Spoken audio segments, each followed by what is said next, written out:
ahora Pedro Calafate, que iba a intervenir en principio a las 4, lo adelantamos ahora, y tengo que decir algo cerca de Pedro Calafate, aunque ya lo había dicho antes. Pedro Calafate no es nada ajeno a que yo me haya metido en este lío del Centro de Estudios de Economía y Filosofía Política Luis de Molina.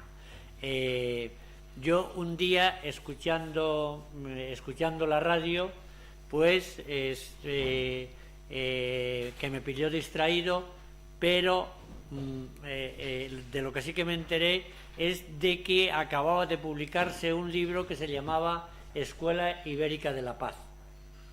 Y la entrevista que estaban haciendo a una persona o alguien que estaba hablando de ello, ya no recuerdo muy bien, pues habló un poco de los contenidos. E inmediatamente, pues yo a través del ¿cómo se llama? Las cosas estas que se pueden escuchar después, postcard, ¿no? Pues escuché el programa e inmediatamente me compré el libro Escuela Ibérica de la Paz. Y me pareció tan interesante, porque el libro Escuela Ibérica de la Paz es una especie de antología de textos, pero de textos fundamentales de los profesores ibéricos del siglo XVI. Y ibéricos en cuanto que enseñaban en universidades españolas propiamente dicho y en universidades portuguesas. Por consiguiente, y repito una vez más, que es una antología muy completa, los textos están muy bien traducidos y en definitiva es un libro que para todos aquellos que estéis interesados en estos temas pues es de capital importancia. Luego tuve la suerte de que me puse en contacto con Pedro, él vino aquí a un seminario y desde entonces hemos seguido en contacto. Así que muchas gracias. Cuando yo le hablé de esto, pues efectivamente él me habló de la posibilidad de que lo hiciéramos conjuntamente y así lo hicimos. Así que muchas gracias, Pedro, y tienes la palabra. Muchas gracias, Victoriano, por las palabras elogiosas. Bueno, como se habrán dado cuenta, soy portugués. Voy a intentar hablar español. Tengo mi texto en portugués. Y ahora está. Tengo mi texto en portugués y me he dado cuenta del valor económico de la lengua, porque no les voy a decir cuánto cobra un traductor hoy en universidad para traducir un texto. Y así nos damos cuenta que en realidad la lengua tiene un valor económico brutal. Bueno, algunas palabras que no voy a saber pronunciar o les pido un cierto... Eso decía Umberto Eco en un libro sobre la búsqueda de la lengua perfecta, que los diálogos europeos nos pueden hacerse en un contexto en que todo el mundo habla la lengua de todo el mundo, pero en un contexto en que cada uno hace un esfuerzo por entender el otro, por escuchar, en fin, y ahí vamos adelante. Mi ponencia le he dado un título un poco osado, la fecundidad permanente de las ideas de Suárez, en el plan sobre todo de la relación entre derecho internacional, de lo que después se llamó derecho internacional, y una idea más reciente de derecho internacional de la humanidad. He planteado aquí un texto del presidente de la Corte Interamericana de Derechos Humanos en San José de Costa Rica, un catedrático brasileño, Antonio Cansado Trindade, y me inspiré en estas postulaciones que voy a leer, toda esta evolución conceptual. Habla de la evolución conceptual del derecho internacional de los derechos humanos, porque en esa corte de la Organización de Estados Americanos, esta es la cuestión fundamental. Toda esta evolución conceptual tiene gradualmente se movido en los últimos años de la dimensión internacional a la propiamente universal, el reconocimiento de ciertos valores fundamentales con bases en un sentido de justicia objetiva, tiene en mucho contribuido a la formación de una opinión de la communis opinio iuris en las últimas décadas del siglo XX y inicio del XXI. En conclusión, ya no se defiende el monopolio estatal de la titularidad de derechos en el plan internacional, yéndose consolidado la emancipación de la persona humana vis-à-vis el propio Estado, en la medida en que se entiende, se amplía, se extiende al reconocimiento de los valores universales, la comunidad internacional se moverá hacia un jus, desde un jus inter gentes al nuevo jus gentium, el derecho internacional de la humanidad. Y esta idea de un principio de humanidad, de una razón de humanidad, es algo que se ha perdido, sobre todo desde la filosofía de Thomas Hobbes, de Maquiavel, que son extraños a la dimensión supranacional del problema del Estado. En Hobbes, el contrato social no se amplía hacia la cuestión, la política extranjera. En Maquiavel está ausente el problema supranacional del Estado. Y las consecuencias fue que ha triunfado una concepción de la vida política internacional regulada por el equilibrio instable entre egoísmos estatales, imponiendo una lógica inmanente al mundo político sin relación con reglas superiores al juego de los intereses y de las hegemonías, acabando por convertir el Estado, por transformar el Estado, sobre todo después de Vattel, en sujeto único del derecho internacional, con exclusión de los individuos y de las comunidades organizadas de distinto modo con relación a las soberanías estatales consagradas, europeas, consagradas en Westfalia.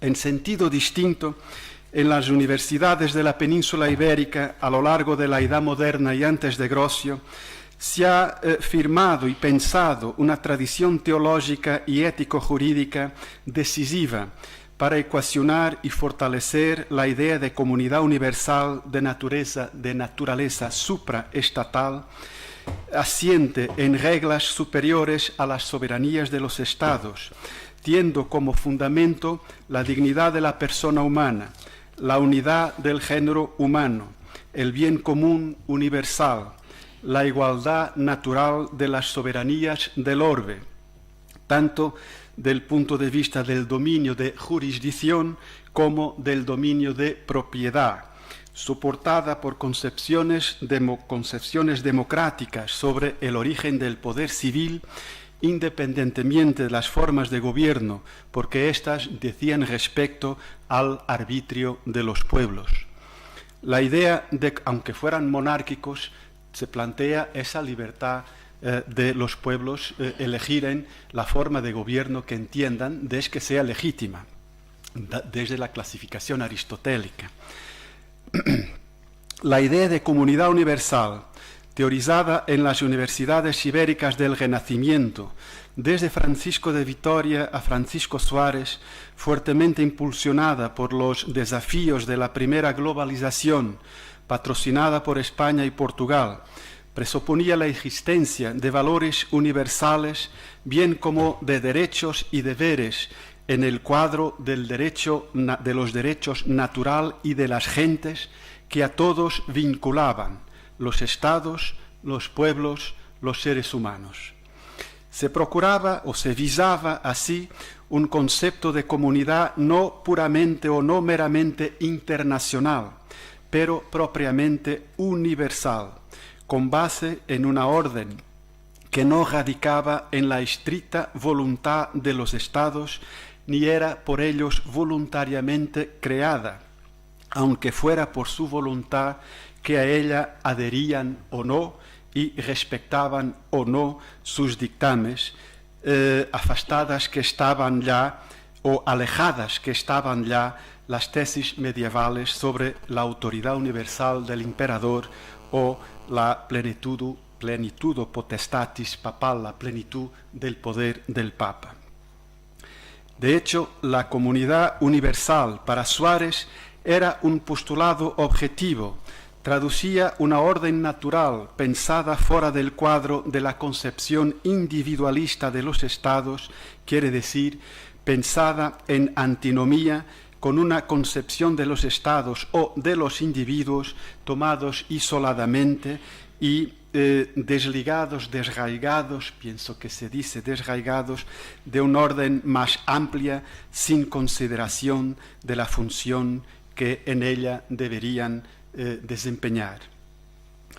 El individualismo triunfante de la tradición liberal, tanto en la concepción de los estados como en la concepción del hombre, se sostenía mucho en la idea de que los vínculos y las disciplinas sociales eran hechos artificiales, en la medida en que se prescindía de la idea de finalidad y de ordenación del hombre para algo que lo trasciende, como sea la sociedad o la propia comunidad universal, con expresión en el jus communicationis, que era un derecho natural común a todos los hombres y comunidades humanas a nivel planetario.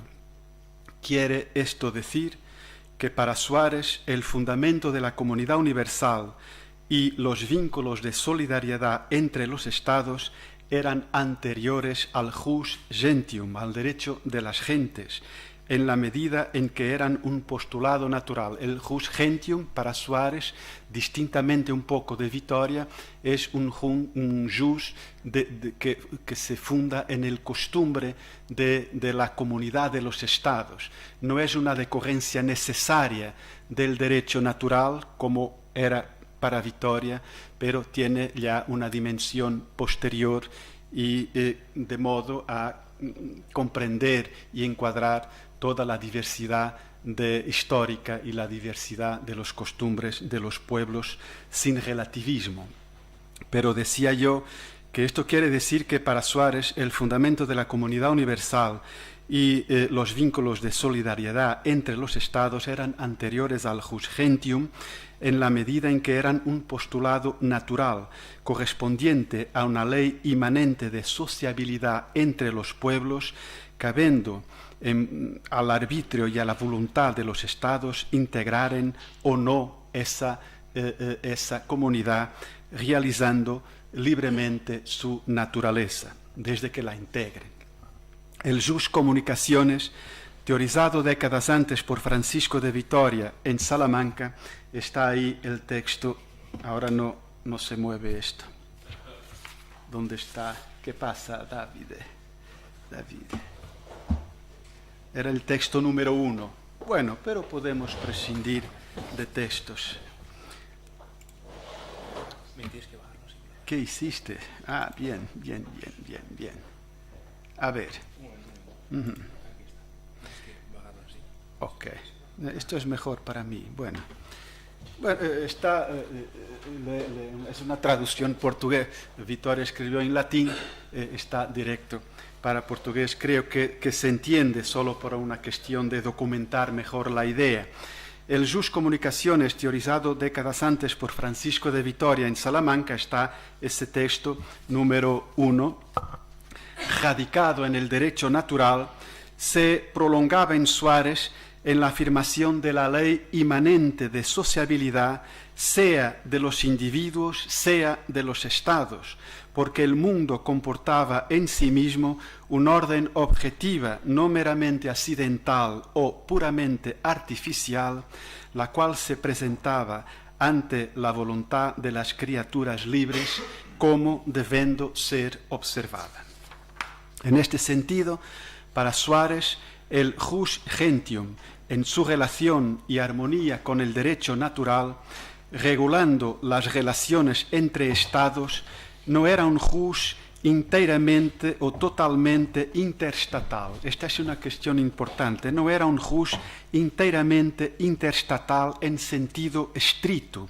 No era estado-céntrico, en la medida en que la soberanía de los estados era considerada por Suárez como siendo relativa, por estar limitada por el derecho natural, por la ley divina y por el derecho de gentes. Así, la tesis de la soberanía relativa de los estados, porque subordinados a un orden objetiva de valores postulados por el derecho natural y de las gentes, o sea, por la razón y voluntad humanas, no implicaba antinomía entre comunidad universal y autonomía o autarquía de los estados. El importante a subrayar en el concepto de comunidad universal trabajado por estos maestros ibéricos del Renacimiento y sobre todo por Suárez, es que tal comunidad de dimensiones planetarias, abarcando por eso las nuevas regiones de América y de África, tenía su fundamento en la unidad del género humano en la natural sociabilidad de los hombres y no, como en el periodo anterior, en la autoridad del emperador o en el dominio universal del Papa. Su fundamento era la razón natural de los hombres, siendo que el cualificativo de natural apuntaba a una dimensión de constitutividad esencial para una idea de universalidad, de orden, de inteligibilidad, luego de racionalidad. A su vez, tal comunicación y sociabilidad universales implicaban el reconocimiento de los derechos naturales de todos los individuos y de todos los pueblos, fuera cual fuera su raza, formas de organización política, coordenadas geográficas y culturales, dando así guarida a las diversidades culturales históricas sin caerse en el relativismo. Este era uno de los principios basilares de esta tradición, subrayando que no podía separarse la utilidad de un Estado del bien común universal, ni éste podía ser entendido como si no tuviera a sostenerlo la dignidad de la persona humana, que era en el final su propio y más digno fundamento. El Estado no era entonces un fin en sí mismo, pero una entidad humana con fines humanos. En verdad, para Suárez, siendo el Estado una entidad social necesaria, la persona humana tenía, no obstante, de considerarse en una perspectiva que, en su plenitud, superaba el poder y la voluntad de los soberanos. Entonces, en el Tratado de Legibus ac Deo Legislatore, publicado en Coimbra en 1612, enseñó Suárez al respecto de la comunidad universal que, y ahora lo cito, todo el Estado perfecto, república o reino, aunque completo en sí y firmemente fundado, es todavía y al mismo tiempo y de una cierta manera miembro de este universo en cuanto dice respecto al género humano. Fin de citación. La exigencia de consideración del plano universal y de la consecuente unidad de derecho del género humano como un todo conducía a la necesidad de racionalizar la guerra, entendiendo que la guerra no era un medio natural de resolución de conflictos y afirmando la paz como caracterización de la vida. Es interesante contraponer lo que dicen Suárez y estos maestros ibéricos con las teorías políticas que iban triunfando en el centro de Europa cuando se plantea que la guerra es el principal oficio del príncipe o que la guerra entre los estados es el medio natural de resolver los conflictos y que incluso la paz que medía entre estos conflictos es una estrategia bélica. O sea, en materias tan relevantes como la paz y la guerra, no cumplía atender solamente al interés particular del Estado, pero sí subrayar la precedencia y primacía de la razón de humanidad sobre razón de Estado, del amor mutuo sobre la soberanía y todavía de la conciencia sobre la voluntad. Sin embargo, mientras los pueblos del orbe no se uniesen para reconocer una autoridad arbitral suprema, que no el papa o el emperador, subrayo, el poder de castigar la injusticia de un Estado contra otro residía en el Estado perjudicado, pues la persona, tanto privada como pública, tenía derecho a rechazar por sí misma un ataque o amenaza a su conservación, cabendo también a las entidades colectivas como los Estados, en la fase histórica en que se encontraba la humanidad, el derecho de conducir una guerra vindicativa con el fin de castigar una injuria grave. De hecho, para Suárez, la guerra comportaba dos especies dentro del género común: la guerra por el derecho de conservación del Estado, que radica en el derecho natural; la guerra ordinaria, que radicaba en el derecho de gentes, y ésta podría ser suprimida o transferida para la tutela de la futura comunidad internacional, quedándose entonces la guerra sobre autoridad del derecho de gentes expresado de forma institucional y más perfecta que en su tiempo. Sin embargo, en el estado histórico en que se encontraba la humanidad, dada la ausencia de tribunales internacionales con autoridad supraestatal dotados de poderes punitivos y coercivos, se imponía todavía el régimen de autotutela. Pero subráyese una vez más, como refiere Heinrich Roman, Suárez da a entender que este régimen correspondía al actual estadio histórico de la humanidad y que en el orden del deber ser, la guerra debería pasar progresivamente para la esfera de la autoridad universal del derecho de gentes, la autoritas totius orbis, de que hablaba Vittoria, tanto más firme cuanto más subrayado y afirmativo el compromiso y el consenso de los Estados en torno a sus normas, no excluyendo por eso la autoridad arbitral suprema, sea sob forma de sociedad de naciones, sea sob otra forma considerada más conveniente. Por otras palabras, la comunidad universal en su plenitud no estaba todavía debidamente institucionalizada y en tales circunstancias encarnaba directamente en sus miembros.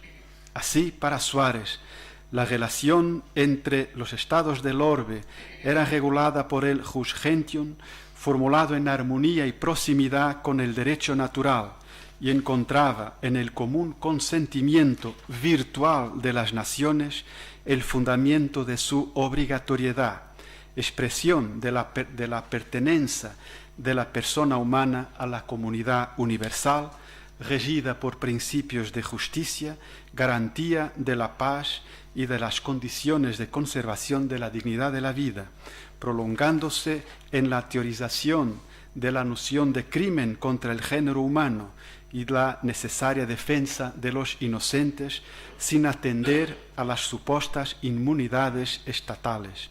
Por eso autonomizó la persona humana vis-à-vis el estado en que se integraba.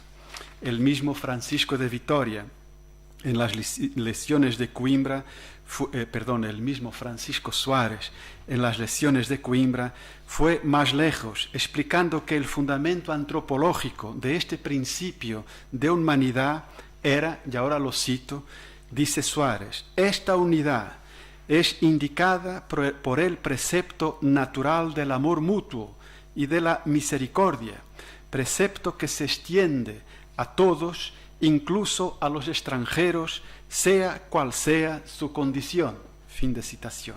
Quiere esto decir que aquel precepto se incluía a todos, era inclusivo, sin necesidad de vínculos de nacionalidad o de vínculos de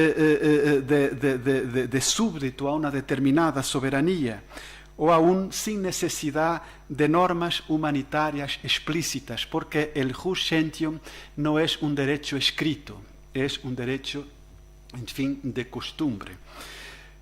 La única condición era la pertenencia al género humano, quedándose por eso sob la protección y el imperio del derecho de gentes, porque los individuos no eran objeto de derechos que los gobernantes eventualmente les conceden, pero eran sujetos de derechos de los que emanaban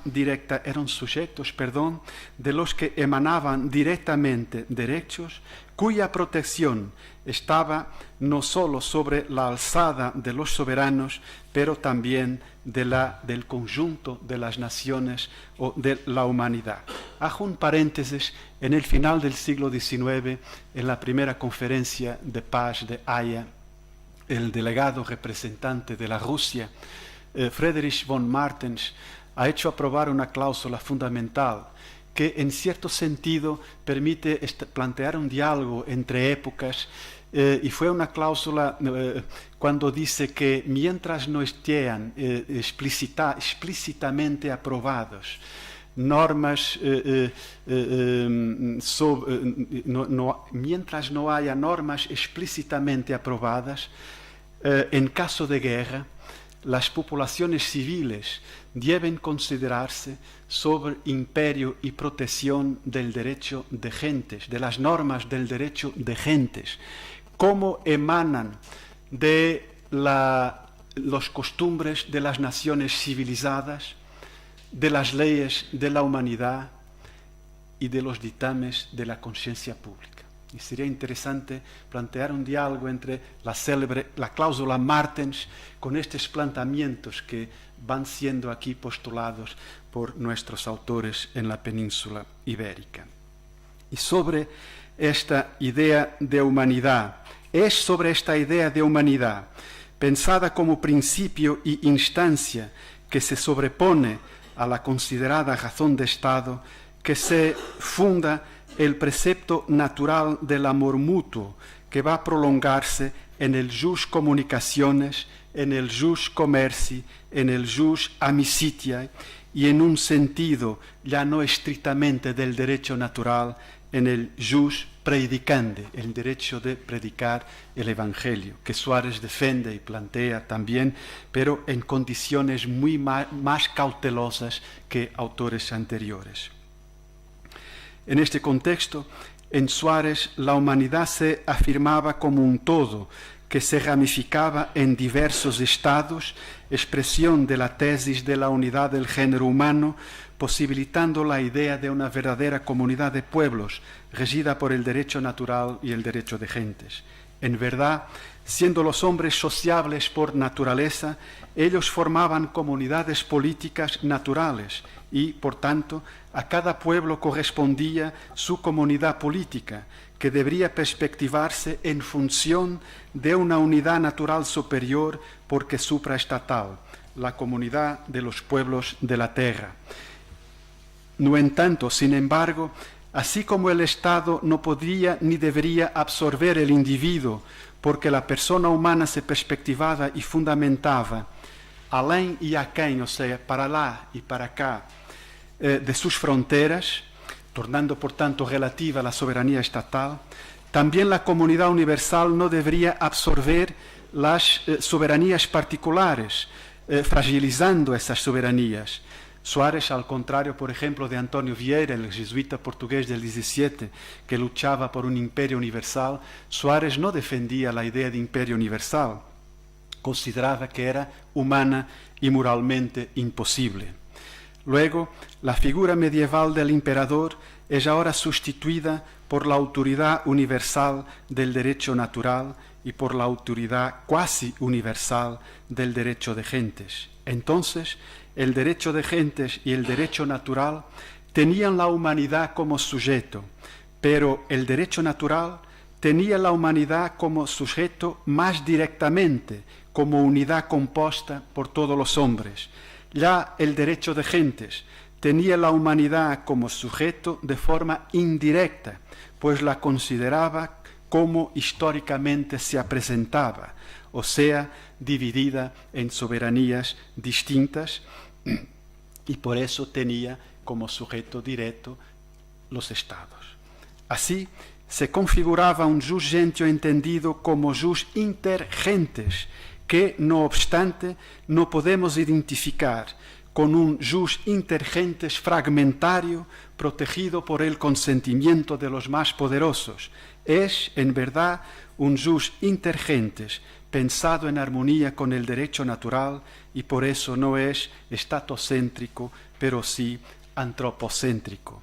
De ahí el interesante fundamental texto de Suárez, que gustaría de leer algunas líneas, cuando Suárez dice, y lo cito, las naciones tienen necesidad de un sistema de leyes por lo cual puedan dirigirse y organizarse debidamente en esta clase de intercambios y de mutua asociación. Y si bien que en grande parte esté prevista por la razón natural, no lo está, sin embargo, directa y plenamente con relación a todas las materias y circunstancias. De ahí que puedan plantearse algunas leyes especiales a través de las costumbres de las naciones, porque de la misma manera que un Estado o país, en un Estado o país el costumbre es fuente de derecho, así también en la comunidad del género humano, esta idea de Suárez, en la comunidad del género humano, fue posible plantear leyes internacionales por medio del costumbre. Sobre todo, continúa Suárez, si se tiene en cuenta que son pocas las materias que son objeto de derecho de gentes y que éstas son muy próximas al derecho natural y pueden ser deducidas de éste muy fácilmente, y que son tan útiles y convenientes a la misma naturaleza de los hombres que sin llegar a hacer conclusiones evidentes están no obstante en plena armonía con la naturaleza y pueden ser fácilmente aceptadas por todos. Ya estoy terminando. Con relación a Vitoria, como explicaba Trujillo y Serra, Suárez abre más el derecho de gentes a una relación fecunda con las costumbres de las naciones, un derecho de gentes costumeiro, decimos en portugués, un costumeiro del costumbre, llamado a complementar el derecho natural, en obediencia a la diversidad de los pueblos y sus experiencias históricas, aunque sin caer en el relativismo o en el voluntarismo, no debiendo olvidarse que para el jesuita la razón y la voluntad son dos momentos de un mismo proceso escalonado y discursivo, permitiéndole conciliar el papel de la voluntad con la concepción objetiva y principista de la justicia.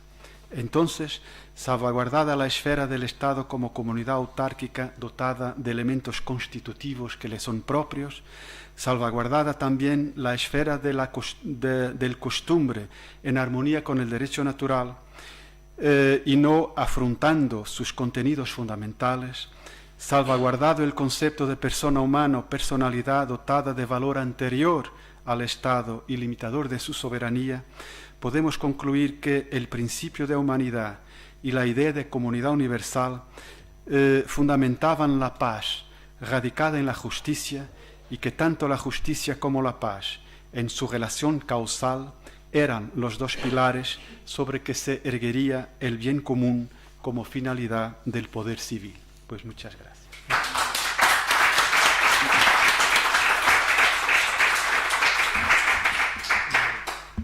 Muchísimas gracias, Pedro, y fundamentalmente por tu excelente castellano.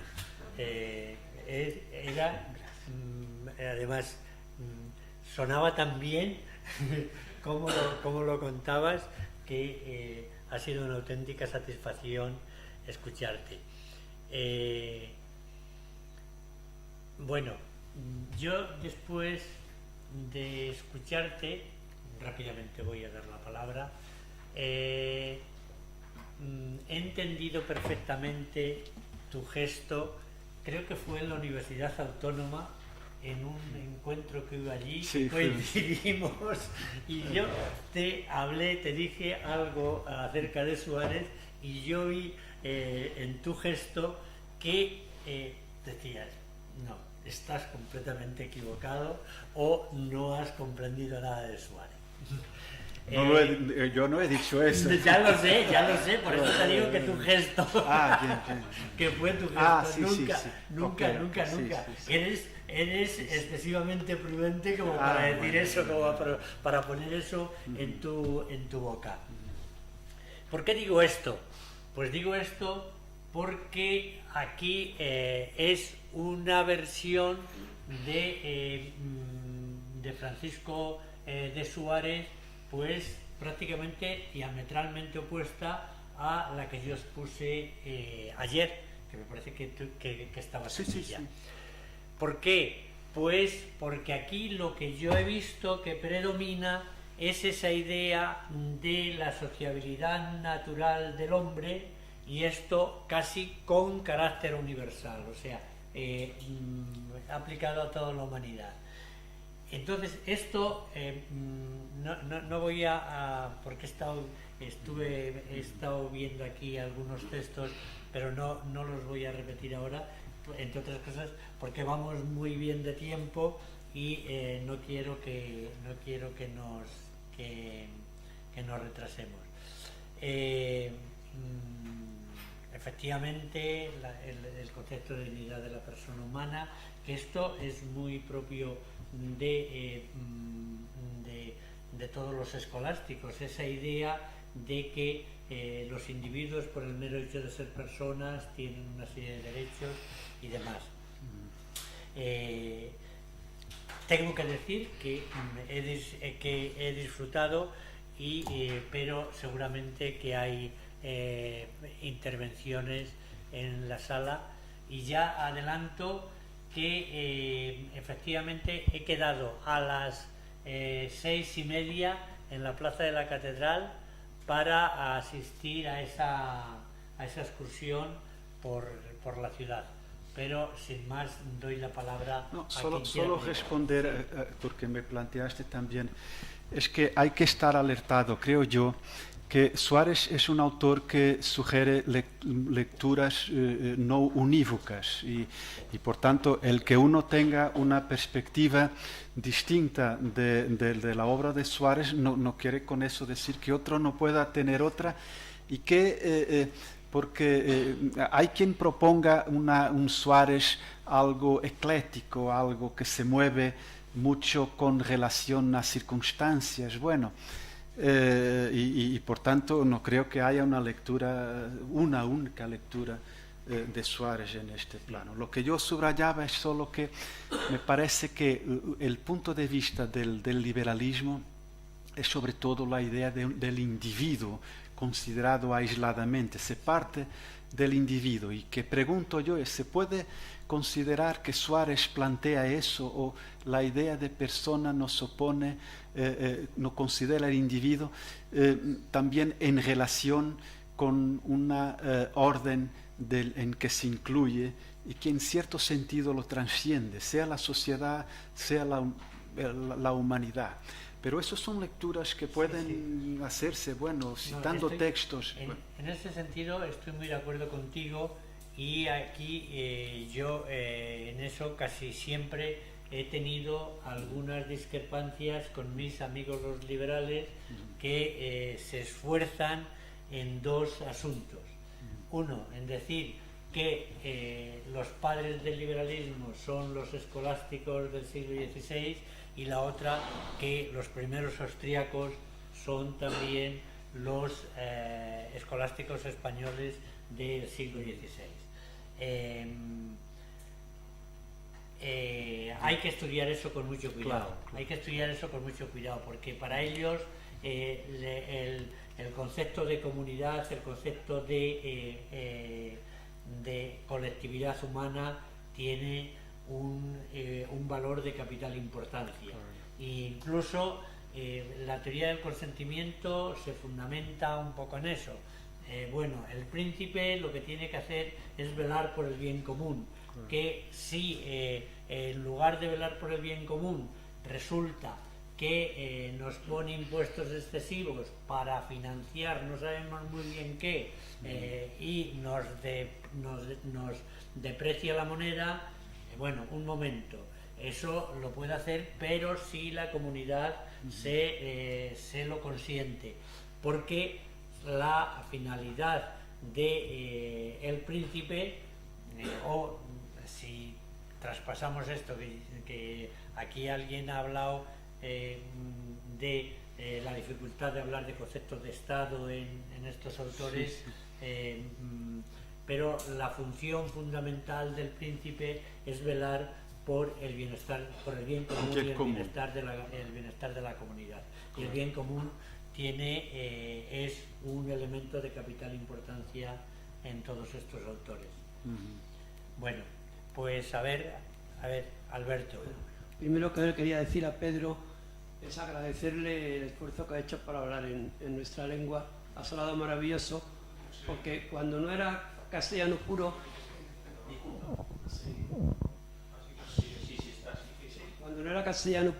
que ha sido muy pocas veces, sonaba esa bella coine románica de pueblos romances que a mí me encanta, ¿no? Yo como filólogo que soy, pues me ha encantado eso, también me ha encantado, y lo digo sin ánimo de polémica, pasar de hablar, yo que no sé nada de economía, de Keynes, a oír hablar de Francisco Suárez, ¿no?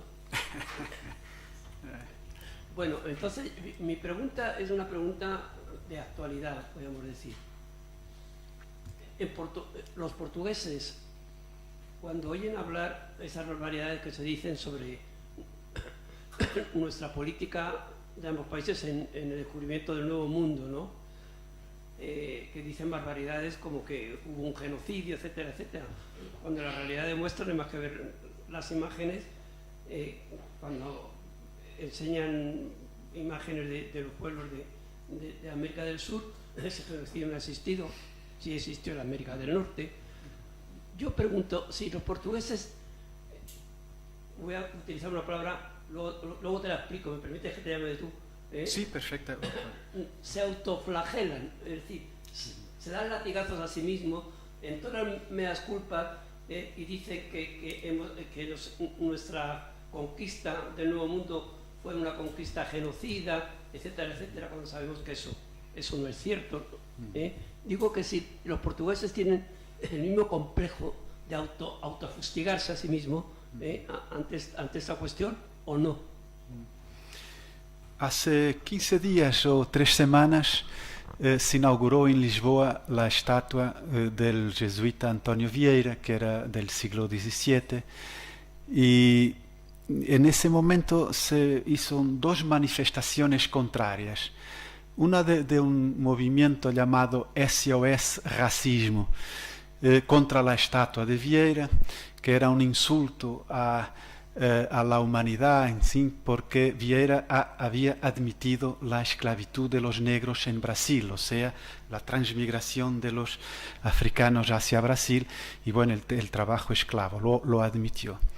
Y inmediatamente los autodesignados neonazis, bueno, neonazis se dice, nazis, ¿no? O nazis, hicieron una contramanifestación contra la de los negros, con banderas nacionalistas, en fin, de Portugal, y el pobre padre Vieira en el medio de aquellas manifestaciones del mes pasado, un hombre, bueno, esto para decir los absurdos que se practican en torno a estas formas de negación, de recusa de conocer la complejidad, de falta de compromiso con la complejidad de las cosas, ¿no? Y esa es una manifestación de primarismo. Hicimos un programa en la televisión, yo te he enviado cuando tengas tiempo, fue un pretexto interesante para, en un programa de la televisión estatal, hacermos un debate entre 3 colegas sobre estos problemas, cómo se puede plantear un absurdo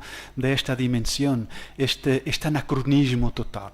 Bueno, esa posición. Perdón, quiero, no sé si le ibas a decir, pero el país, el diario El País de aquí, El País, se pronunció y acusaba de defensor del esclavismo. Entonces fue Pedro el que me envió y yo leí el artículo del País y efectivamente él me decía, pero lo importante es ver el debate en la televisión. Sí.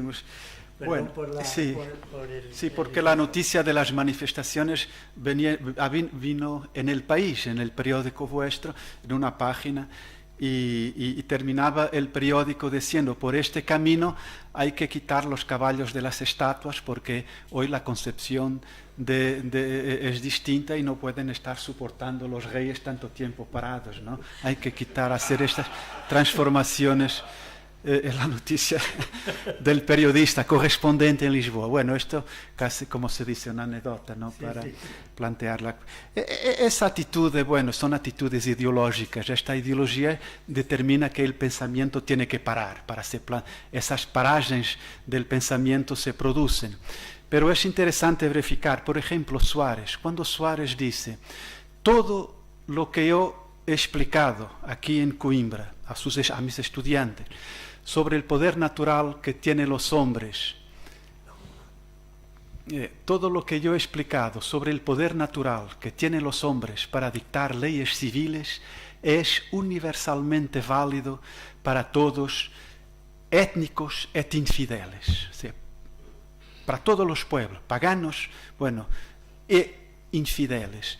Que el poder de los príncipes cristianos, el poder de los príncipes paganos en sí mismo no es de menor ni distinta naturaleza del poder de los príncipes cristianos, en sí mismo y en su naturaleza, aunque para él, como jesuita católico, el poder de los príncipes cristianos es más perfecto que el de los paganos. Eso enseñaba Molina también en Évora, porque como dice Santo Tomás, la gracia no contradice la naturaleza, pero la perfecciona. Cuando, por ejemplo, el padre Vieira, que leía Suárez, pero discordaba de Suárez en aspectos muy interesantes que creo que tenían que ver con la ciencia media de Fonseca. Vieira dice, en materia de soberanía y libertad, tanto vale la corona de plumas como la de oro, tanto el arco como el cetro. El Vieira contra que se manifestaban aquellos, en fin, que admitió la esclavitud de los negros, pero como una situación, el mundo de estos autores era un mundo de dilemas, no era un mundo geométrico, no era un mundo silogístico. Las metáforas no eran las de la transparencia, eran las del laberinto, de la complejidad. Y es siempre posible encontrar textos en que los autores capitulan, ¿no? Vieira escribe mucho, yo he capitulado, yo he faltado a la justicia que debería proteger a estos hombres, no los protegí porque he capitulado ante la fraqueza se dice, flaqueza de mi poder ante el mayor poder que vosotros tenéis aquí en Brasil y todo eso, ¿no? Por eso es siempre posible. Pero habría que estudiar, y casi nunca se estudian, las leyes de nuestros dos países, Portugal y España, con relación a América. Las leyes de Indias, pero también las nuestras leyes, creo. Está allí mi colega que es de la Facultad de Derecho, de Historia del Derecho, no sé si me da... casi no se estudian las leyes, y es sorprendente estudiar las leyes de la corona, muchas influenciadas por Felipe II, y después Felipe III, pero han continuado ya después de nuestra restauración en 1640. Esa actitud en realidad de un desplazamiento perante el llamado imperio existe, pero también existe esa importancia de ver las cosas en su complejidad y no así tan ideológicamente, pero nunca conseguiremos superar totalmente eso. Por eso estamos aquí, ¿no? Hablando un poco de eso. Solo una cuestión que era Vieira, con relación al problema de la ley natural, discordaba de Suárez y Santo Tomás, porque él era misionario en Brasil, y decía, aquí los indios, Dios no les ha dado el conocimiento de la ley natural. Bueno, Suárez, Santo Tomás, la ley natural, Dios, hablamos hace poco, las ha dado a todos los hombres, es la voz interior de la razón natural de los hombres que les permite distinguir el bien del mal. Santo Tomás lo plantea cuanto a los principios generales de la ley natural. Suárez lo plantea. Y Vieira dice, bueno, es que Suárez está en Europa y yo estoy en América. Y entre Europa y América hay la distancia de la gran travesía hacia América del Sur. Yo no puedo concluir o comprender, no acepto que Dios les haya dado el conocimiento de la ley natural, porque Dios en su ciencia, sabiendo lo que harían estos pueblos si les diera el conocimiento de la ley natural, tendría que culpabilizarlos. Es el problema, que son culpables porque tuvieran conocimiento, y tendría que condenarlos. Entonces yo, en favor de la benignidad o de la bondad de Dios, tengo que concluir que Dios los ha providenciado no providenciando. Ha mirado por ellos sin mirarlos, o sea, no los ha providenciado con el conocimiento de la ley natural para providenciarlos, para que no tenga que condenarlos a las penas eternas del infierno. Era solo esto que me quedé. Vamos a ver, tenemos dos palabras pedidas, tres. ¿Tú tenías la palabra? No, bueno.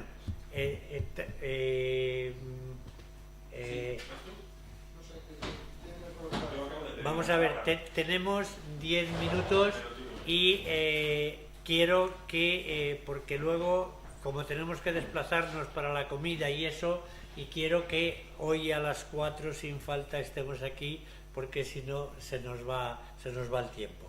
Muy breve, respecto de lo del conocimiento de la ley natural, me da la impresión que los escolásticos y los padres, cuando llegan a los padres o los diferentes órdenes cuando llegan a América, lo que descubren es que hay una gente que no tiene arraigadas las mismas instituciones que hay en Europa. Entonces ellos lo que ven es que no tienen arraigado ese derecho de gente, ese respeto por la vida tampoco existía. Había sacrificios, había se esclavizaban también diferentes pueblos, como pasan, por ejemplo, en los libros sobre la colonización en México, por ejemplo, ¿no? Veían incluso montones de calaveras que tenían los aztecas respecto de otras tribus que había allí. Aún así también establece una diferenciación entre indios y negros, o sea que a lo mejor también veían que había una sociedad montada, aunque fuera una sociedad pagana y que hacía sacrificios al sol. En cambio los negros ni siquiera tenían esa sociedad tan... ¿Puedes hablar un poco más despacio? Porque no consigo acompañarte, perdón. Me refiero a que cuando llegan los españoles y los portugueses a América, descubren que hay unas sociedades allí organizadas, con unas instituciones que no respetan a veces la vida de la misma forma que que se respetaba en Europa, en donde el derecho natural y el derecho de gentes no ha arraigado de la misma forma, con lo cual podían quedar sujetos a otros reinos o a otros reyes, a otros príncipes, a otros rex, que pudiesen tutelar su evolución hacia algo más cristiano, más humanizado, o con unas instituciones que respetasen más. Por eso había luego leyes de Indias, cuando eso no lo respetaban los encomenderos. En cambio, con los negros parece como que... Yo tengo familia negra, no quiero decir en esto, mis primos en Estados Unidos son negritos, son mulatos, ¿no? Entonces, quiero decir que parece como que esas tribus que llegaban de África ni siquiera tenían una organización eran más tribus más aisladas, más pequeñas, no tenían esa organización que podían tener los incas o podían tener los aztecas, a pesar de que no tuvieran las instituciones europeas. O sea que en esos, quiero decir que no hay que no hay que llevarlo a la época actual, sino que ellos encontraron una situación en la que el respeto por ciertas instituciones, tanto de mercado como políticas, no era el mismo en esos territorios, y eso permitía tanto a portugueses como a españoles el poder colonizar esos territorios y someterlos a una serie de instituciones diferentes, que arraigasen unas instituciones diferentes. No sé cómo ves tú estos puntos de vista. Bueno, la cuestión de la esclavitud de los negros, en portugués en esa época se llamaban pretos, la esclavitud de los pretos, que era la color preta, de los pretos africanos, empezó por... ¿Qué estudiaban estos autores sobre la esclavitud? Los hombres son creados iguales, naturalmente iguales y libres, pero la libertad es de derecho natural concesivo, o de derecho natural negativo, no de derecho natural preceptivo. Ayer tu discípula hablaba aquí muy bien de esas distinciones del derecho natural, y el derecho natural concesivo quiere decir que la libertad en este caso puede perderse. Y puede perderse con relación a determinados títulos jurídicos, por derecho de gentes o por derecho positivo, humano positivo. El derecho de gentes también es humano. Y puede perderse en 4 situaciones fundamentales. La primera es la guerra justa, que era el título más común y más operacional, si se puede hablar así de estas cosas, ¿no? El segundo era la venta de la libertad en caso de necesidad extrema. La tercera era originariamente también romana, ¿no? El parto sigue el ventre, o sea que el hijo de madre esclava sigue esclavo, no de padre, pero de madre. Y eso aquí nos llevaría, ¿por qué de madre y no de padre? Estas son las concepciones también antropológicas de la mujer y del hombre. No puedo menos de volverme a referir otra vez a la Escuela Ibérica de la Paz, claro, porque ahí en ese libro aparecen los textos a los que se está refiriendo ahora mismo Pedro. O sea que tenéis que conocer esa antología de textos que es estupenda. Bueno, hay que pedirla a una biblioteca porque vale 58 euros. Y el cuarto era el más común, por ejemplo, la punición de un crimen en aplicación del derecho del soberano, ¿no? En Brasil, los jesuitas que admitían la esclavitud de los negros se apoyaban en la idea de que ellos habían sido reducidos a la esclavitud en África, sobre todo en África, entre ellos mismos, en contexto de guerra justa. Y por tanto los comerciantes portugueses iban allí a las costas africanas y compraban esos esclavos que les venían a vender los propios africanos, con el argumento de que habían sido hechos prisioneros entre ellos en guerra justa. Luis de Molina en Évora, en el de Justitia Tiure, dice, bueno, esto en 1591, que corresponde a las lecciones que Molina había dado en Évora en 1570, después publicó en Cuenca. Decía, bueno, pero ¿cómo podemos nosotros saber que las guerras entre ellos eran justas? Porque entre los africanos es más probable que no respeten las leyes de la guerra, y por tanto aquello no son guerras, son latrocinios, decía Vitoria, ¿no? Son latrocinios. Por tanto, tenemos que presumir que esta esclavitud es injusta. Esto decía Molina en 1570, 90, pero Vieira ya en 1600, cuando Portugal se vuelve a Brasil, en el siglo XVI estábamos más para Oriente, ¿no? Para India y China y Japón, por ahí. Cuando empieza la explotación del azúcar y de esos productos, en fin, del algodón y por ahí, con la grande necesidad de mano de obra maciza, de trabajo macizo, viendo la muerte de millones de indios, pues no ha admitido esa idea de esclavitud a la luz del título de guerra justa. También admitió la esclavitud de los indios, desde que se respetaban esas 4 leyes. Pero dice, bueno, lo que pasa es que en Brasil no se respetan las leyes y lo mejor es prohibir totalmente la esclavitud de los indios.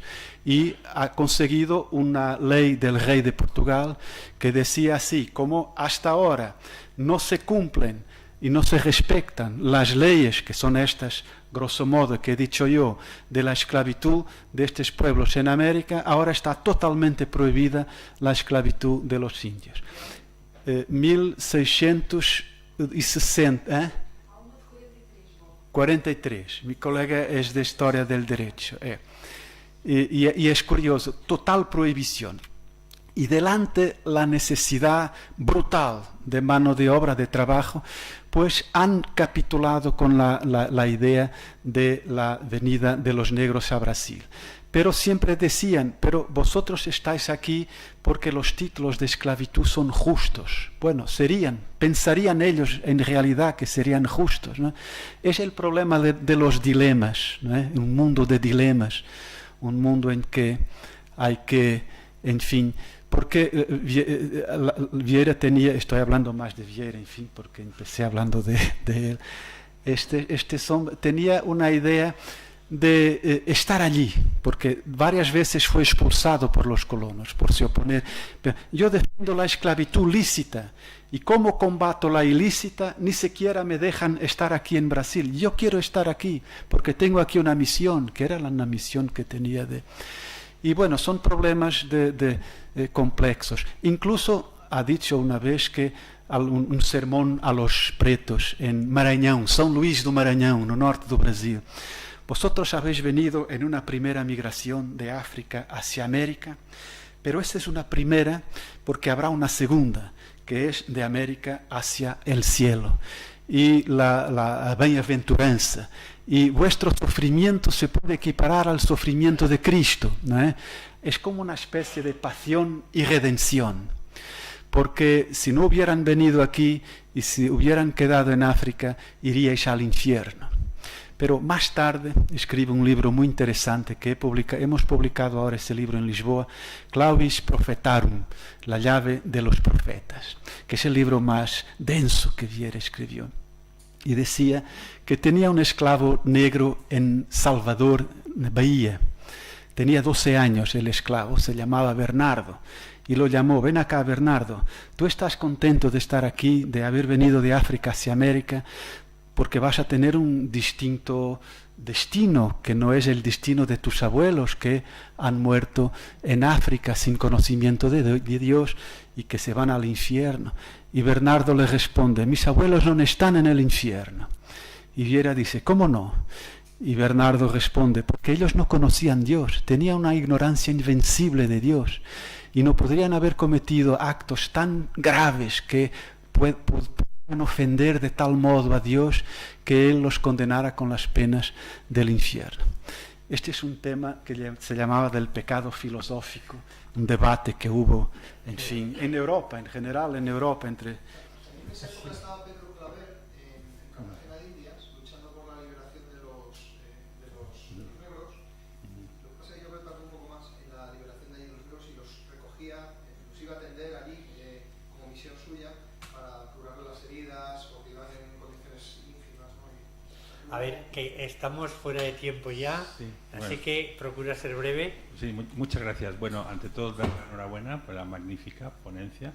Me ha encantado, me ha gustado muchísimo y me ha sorprendido también ver hasta qué extremo parece ser que Suárez ampliaba su bonhomie a el mundo entero.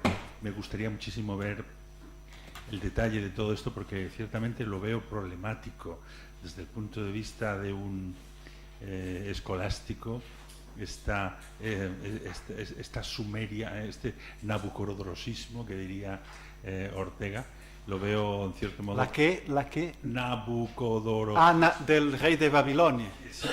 Esta amplitud tan grande, sí. En fin, me gustaría muchísimo ver el detalle de todo esto cuando esté publicada tal vez la ponencia, los textos en particular. Y además de eso me gustaría tal vez relacionarlo con el debate de esta mañana sobre la gracia para efectivamente certificar que nuestro mundo ibérico es netamente distinto al que se dio allende los Pirineos, precisamente por las distintas consecuencias del debate sobre la gracia, que allí el debate se salda con una omnipotencia divina que obliga a la división de la comunidad escatológica medieval, el antiguo pueblo de Dios como categoría política que se ha mencionado aquí esta mañana y que tiene una consecuencia fundamental clarísima, y es el mundo que vivimos, el mundo dividido en dos clases de personas, los salvos y los réprobos, y el mundo pastoreado por los salvos. Es el mundo que engendra las democracias contemporáneas, a través de esos soviets in nuce que se establecen en Massachusetts, todos sabemos, en la segunda tercera década de 1600, y que engendran el mundo pastoreado por los parlamentos, que son, dijéramos, la tercera cuarta derivada de estos salvos, que son los que pastorean la comunidad entera. En nuestras tierras ibéricas sucedió justamente lo contrario, la afirmación de la unidad de las comunidades políticas, en tanto en cuanto que comunidades escatológicas, con un mismo destino, hacia un mismo lugar. Y eso tiene unas consecuencias políticas brutales, que no se reconocen hoy en día. Mucho más allá, porque generalmente se menciona con buen criterio también, como hemos estado comentando esta mañana con el padre Martín de la Hoz, las consecuencias para el individuo, ¿no? Las consecuencias de individualismo y las consecuencias que provoca el debate de la gracia protestante a partir de que el individuo ya no tiene la certeza de que se va a salvar y tiene que estar constantemente bifqueando y aprobándose constantemente mediante la creación de riqueza y otros recursos, que él es como es, y no tiene esa seguridad que tenemos los de inculturación católica, que sabemos que en un milisegundo tal vez nos podemos salvar. Bueno, y también condenar, como no, naturalmente, ahí está para mencionar el doctor. Me parece problemático y me parecería muy interesante, volviendo a la conferencia, me parece muy interesante compararlo con los problemas asociados al universalismo cuáquero, porque los cuáqueros son la única de las confesiones protestantes que sí que engendraron un cierto universalismo, pero naturalmente tremendamente problemático y errático. No olvidemos que antes he mencionado que nuestros sistemas políticos son herederos de ese calvinismo de dividir el mundo en salvos y réprobos. Pero nuestras instituciones internacionales, léase la ONU, el Fondo Monetario Internacional, etcétera, etcétera, todas esas instituciones universales son de inspiración cuáquera. El cuáquerismo es la única de las confesiones que apunta a un cierto universalismo. Y es un universalismo tremendamente problemático, es un universalismo que no tiene fundamento in re, porque in nuce cualquier confesión protestante es en la última ratio calvinista. Es decir, en última ratio, la última ratio de cualquier protestante al final está obligado a dividir la comunidad en dos, puesto que la predestinación está constitutivamente, dijéramos, íncita en el pensamiento protestante. Bueno, muchas gracias. Bien, gracias. Bueno, pues muchas gracias a todos y vamos ahora a comer al Lienzo Norte, donde fuimos a comer ayer. Me parece que hoy, en lugar de subir arriba, comemos abajo, según me acaba de decir David. Está un poco lejos para ir andando.